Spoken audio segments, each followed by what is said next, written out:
বান্ধব হয়েছে এবং কতটা তারা মানুষের প্রত্যাশা অনুযায়ী পরিশ্রম করে যাচ্ছে এবং অবিরাম চেষ্টা চালিয়ে যাচ্ছে, কতটা তাদের সফলতা, এগুলোর স্বীকৃতি দেয়া দরকার। তার মধ্য দিয়ে তারা উৎসাহিত হবে, অনুপ্রাণিত হবে এবং ন্যায় নিষ্ঠার সাথে আন্তরিকতার সাথে আরো বেশি কর্তব্যপরায়ণ হবে। আমি জানি না এরকম কোন অনুষ্ঠান অতীতে স্বরাষ্ট্র মন্ত্রণালয়ের কনফারেন্স রুমে হয়েছে কিনা। হয়তো আমরা পুলিশ পদক, পুলিশের ব্যাচ প্রদান এগুলো আমরা করে থাকি রাজারবাগ পুলিশ লাইনে, বার্ষিক অনুষ্ঠানে অথবা পুলিশ হেডকোয়ার্টারে, কিন্তু আমরা এই পুলিশ বাহিনীকে মোরালি, নৈতিকভাবে আমরা আরো বেশি বুস্ট আপ করতে চাই, যাতে তারা আইনানুগভাবে আইনের শাসন প্রতিষ্ঠার জন্য তাদের উপর অর্পিত দায়িত্ব পালন করে। আমরা আজকে শুরু করলাম, সারা দেশব্যাপী আরো এরকম যারা কৃতিত্বপূর্ণ কাজ করেছে তাদেরকেও আমরা পুরস্কৃত করব পর্যায়ক্রমে। আজকে 3টা ঘটনার প্রেক্ষিতে আমরা গতকালকে সিদ্ধান্ত নিয়ে আজকের মধ্যেই এই পুরস্কার বিতরণের মতো আর কি সনদ প্রদান এবং তাদেরকে কিছু আর্থিক পুরস্কার, এবং আমি আইজিপি এবং এডিশনাল আইজিপি সবাই মিলে উপস্থিত থেকে তাদেরকে স্বীকৃতি এবং সম্মাননা দিচ্ছি, যাতে করে সমগ্র পুলিশ বাহিনী এবং অন্যান্য আইন শৃঙ্খলা রক্ষাকারী বাহিনী যারা রাষ্ট্রের নিরাপত্তা, জননিরাপত্তা কাজ করছে, তারা যেন উৎসাহিত হয়, অনুপ্রাণিত হয় এবং দেশবাসীও যাতে জানতে পারে।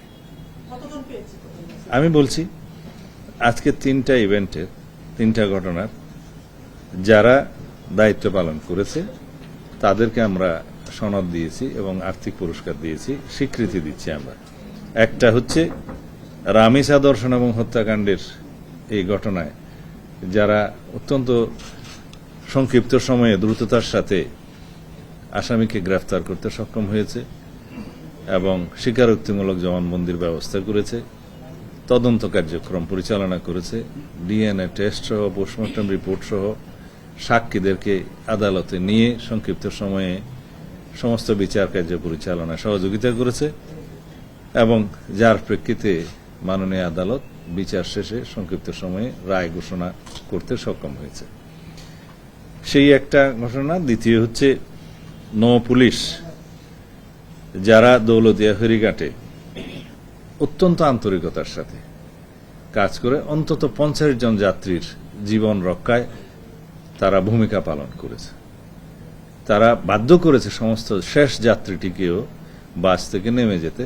তারপর আপনারা ভিডিওতে দেখেছেন কিভাবে এই বাসটা ফেরির ব্যারিয়ার ভেঙে নদীতে পড়ে গেছে।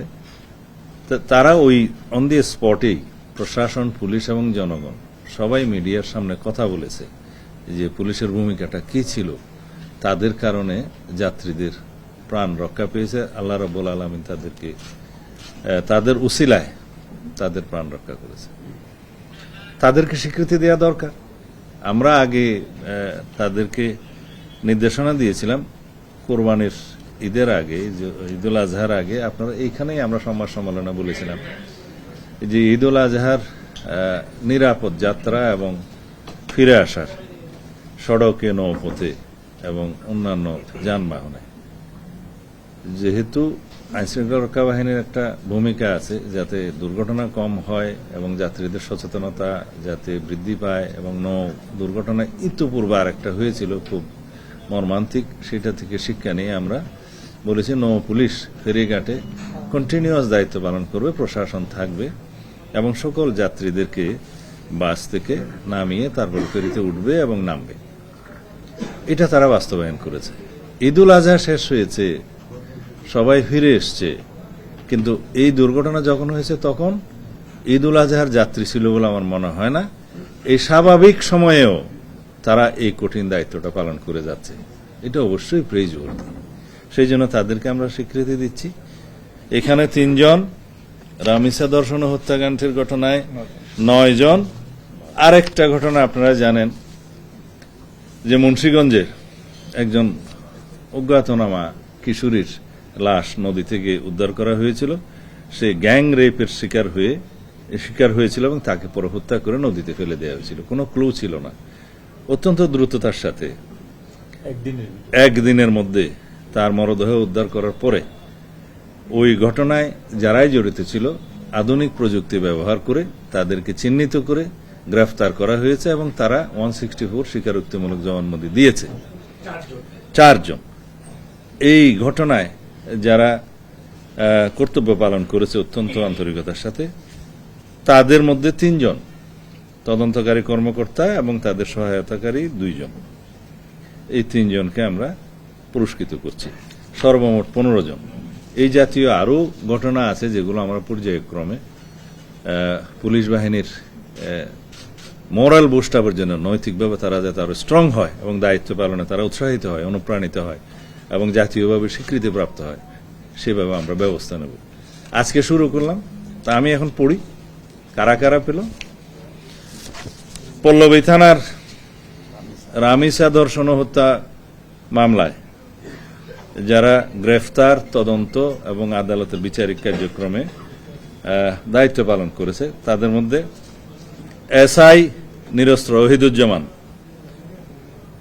তদন্ত কার্যক্রম সহায়তাকারী কর্মকর্তা মোহাম্মদ জাহিদ হোসেন, সহকারী পুলিশ কমিশনার পল্লবী জুন, এ 2 জনই পল্লবী জুন। আভিযানিক দল যারা গ্রেফতার করেছে মোহাম্মদ আশরাফুল ইসলাম, অতিরিক্ত police commissioner Mirpur DMP, Mohammad Emdadul Haque, police পরিদর্শক পল্লবী থানা ডিএমপি, এসআই রাশেদুল ইসলাম, পল্লবী থানা ডিএমপি, এএসআই মোহাম্মদ জেডাউর রহমান, পল্লবী থানা ডিএমপি, এএসআই মোহাম্মদ রিজন মিয়া, পল্লবী থানা ডিএমপি, কনস্টেবল মোহাম্মদ আশরাফুল আলম, পল্লবী থানা DMP, driver constable Mohammad Arif Mia, Pallabi থানা ডিএমপি। এখানে মোট 9 জন। আর পুলিশের টা বলেছে নাকি? আচ্ছা, এটা মুন্সিগঞ্জেরটা বলেছে, মুন্সিগঞ্জেরটা বলেছে। আচ্ছা, এখন পুলিশেরটা বলি, যেটা যারা দৌলতিয়া ফেরিঘাটে দায়িত্ব পালন করেছে। এসআই নিরস্ত্র মোহাম্মদ আবুজার গিফারি, চর জানাজাদ পুলিশ ফাঁড়ি মাদারীপুর, কনস্টেবল সাইফুল ইসলাম, কলাতলা পুলিশ ফাঁড়ি মাদারীপুর, কনস্টেবল মোহাম্মদ শফিকুল ইসলাম, কলাতলা পুলিশ ফাঁড়ি মাদারীপুর। আর মুন্সিগঞ্জ জেলা অজ্ঞাতনামা, এটা বোধহয় গজারিয়াতে অজ্ঞাতনামা মৃতদেহের পরিচয় শনাক্তকরণ ও গ্যাং রেপ সহ হত্যাকাণ্ডের রহস্য উদ্ঘাটন এবং তাদেরকে গ্রেফতার, তারপরে চার্জশিট হয়েছে আদালতে উক্ত 4 জন আসামির স্বীকারোক্তিমূলক জবানবন্দি প্রদান ইত্যাদির জন্য যারা কর্তব্য পালন করছে, দায়িত্ব পালন করছে, তাদেরকে পুরস্কৃত করা হয়েছে। তাদের নাম বলছি: এসআই নিরস্ত্র রনি দেবনাথ, পিবিআই মুন্সিগঞ্জ জেলা; এসআই নিরস্ত্র রামপ্রসাদ ঘোষ; এসআই নিরস্ত্র জুবাইর হোসেন। প্রত্যেককে আমরা সনদ দিয়েছি, তাদেরকে আর্থিক পুরস্কার দেয়া হয়েছে 20,000 টাকা করে।